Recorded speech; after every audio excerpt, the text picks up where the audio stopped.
और भारत के बीच का नहीं है, भारत के संविधान से छेड़छाड़ करने के प्रयास है, जो आरोप हम भाजपा पे लगाते हैं। क्या कहता है भारत के संविधान का अनुच्छेद 1? कोई विवाद नहीं है, भारत अर्थात इंडिया है और सदियों से चलता आ रहा है। President of India, prime minister of India, और आपने क्या किया? बेफालतू का विवाद खड़ा कर दिया है।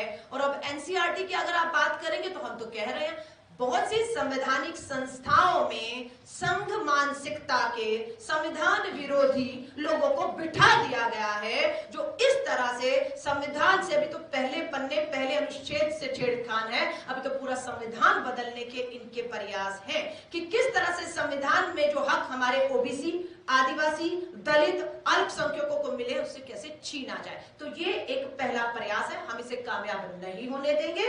हम जातीय जनगणना हो या इस तरह का जो भी प्रस्ताव है उसका जो है इसका विरोध करते हैं। जातीय जनगणना हम इसके लिए बिल्कुल कह रहे हैं। कुछ चीजें जिसका संघ भाजपा उसकी विचारधारा विरोध कर रही है, हम उसका करके दिखाएंगे। और जिसका जितना हक, जैसे महिला आरक्षण में आपने देखा कि कानून बन गया तो क्या मतलब? मध्य प्रदेश के चुनाव में 33%, राजस्थान छत्तीसगढ़ में महिलाएं लड़ती दिखनी चाहिए थी ना। कानून बन गया, लेकिन कानून का लाभ मिलते हुए दिख रहा है नहीं। कब तक होगा? 5, 10, 15, 20 साल, कुछ मालूम नहीं।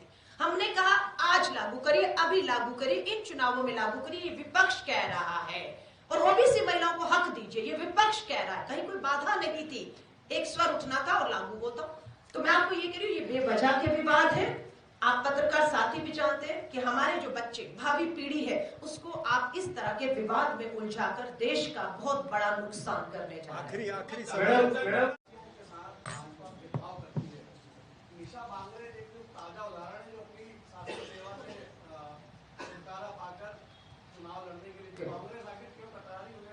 बहुत धन्यवाद। निशा जी को किस पार्टी से उम्मीद हुई कि मैं प्रशासन से जनता सेवा में आऊं? कांग्रेस से उम्मीद हुई, भाजपा से नहीं हुई। और बिल्कुल हमारी पूरी कोशिश थी कि वो फैसला अगर ले रही है उसका स्वागत करते हैं, और हमने विचार किया ईमानदारी से पार्टी के अंदर। अब बात ये थी कि प्रशासन उनका इस्तीफा स्वीकार जब तक नहीं करेगा वो हमारी सदस्यता नहीं ले सकती, ना उम्मीदवारी का नामांकन भर सकती। प्रक्रिया देरी हो रही थी, लगातार पार्टी में मंथन चल रहा था, और तुरंत ये फैसला हुआ कि शायद उनका इस्तीफा स्वीकार नहीं किया जाएगा या उनके नामांकन में रोड़ा तक आकर नामांकन रद्द तक कराने का भाजपा एड़ी चोटी का जोर लगाएगी। इसलिए प्रक्रिया लंबी जा रही थी, यहां फैसला हो चुका था, पार्टी अपनी उस एक सीट का फैसला कर चुकी थी। अब उस पर वापस विचार करने के लिए थोड़ा सा अब मुश्किल है, क्योंकि समय बहुत कम बचा है, आगे बढ़ना है, पर बिल्कुल उनकी सेवा हर तरीके से मध्य प्रदेश के लोगों को मिलती रहेगी, ये हम सुनिश्चित करें। मैडम मेरा एक सवाल है कि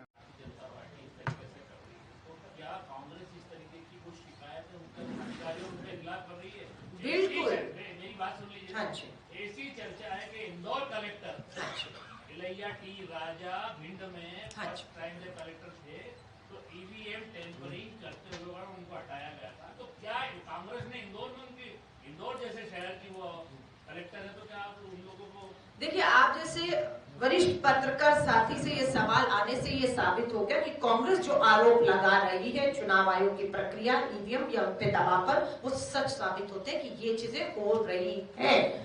अब बात ये कि हम चुनाव आयोग गए, हम अभी नामांकन भी नहीं हुए, 2 बार हमारे सीनियर नेता दिल्ली के मुख्य चुनाव कार्यालय हो आए हैं। एक पे तो एफआईआर भी हो गई है। किस पे हुई है वो एफआईआर?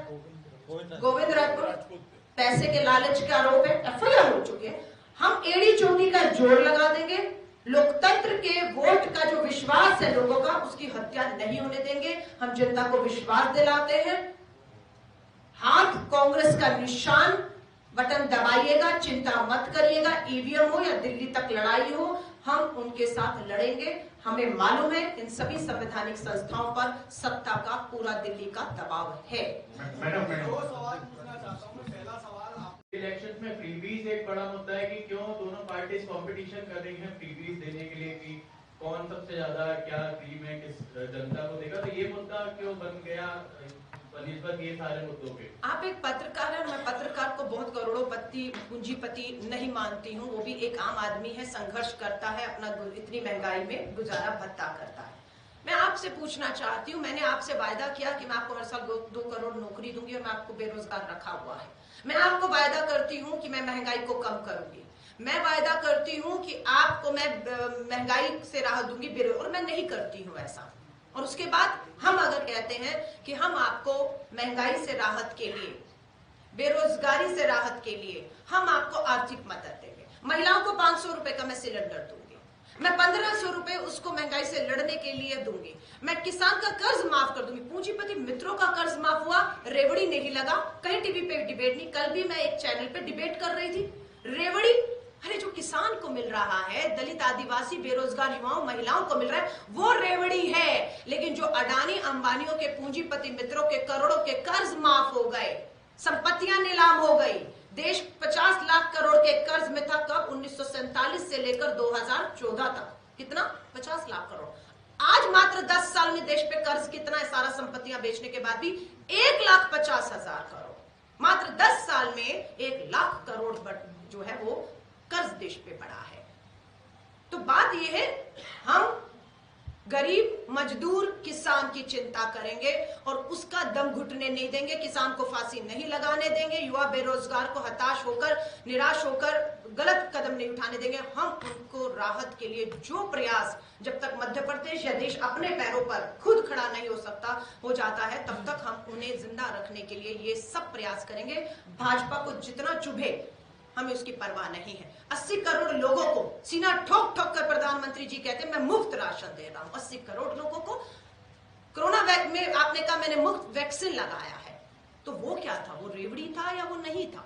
आज मैं सिलेंडर देकर महिला का चूल्हा ठंडा होने से बचा रही हूँ, युवा को, किसान को आत्महत्या से बचा रही हूँ, उसको मदद कर रही हूँ। और ये पैसा कहाँ है? किसका है? आप ही का तो है, जनता का पैसा ना, टैक्स पेयर में है। मैं उससे पूंजीपति का कर्ज माफ करूं या मैं किसान का कर्ज माफ करूं, ये तो मेरे ऊपर है। वो पूंजीपतियों का कर्ज माफ कर रहे हैं जो रेवड़ी नहीं है, और मैं अगर उसी आपके करदाताओं के पैसे से राहत दूं तो वो रेवड़ी है। तो मैं माफी चाहूंगी, भाजपा की नजर में रेवड़ी होगी, हमारी नजर में ये राहत है।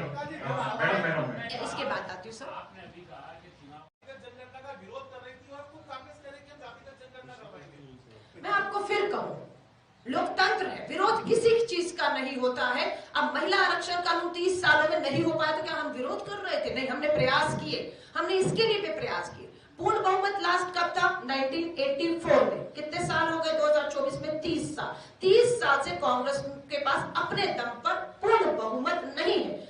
विश्वास लोकतंत्र में सहयोगी दलों के साथ यूपीए सरकार रही, सहमतियां बनाई, जिन मुद्दों पर सहमतियां थी हम आगे बढ़े, उसे लागू किया। जहां सहमतियां नहीं बनी वहां सहमतियां बनाने में, प्रक्रिया में लंबा समय लगा।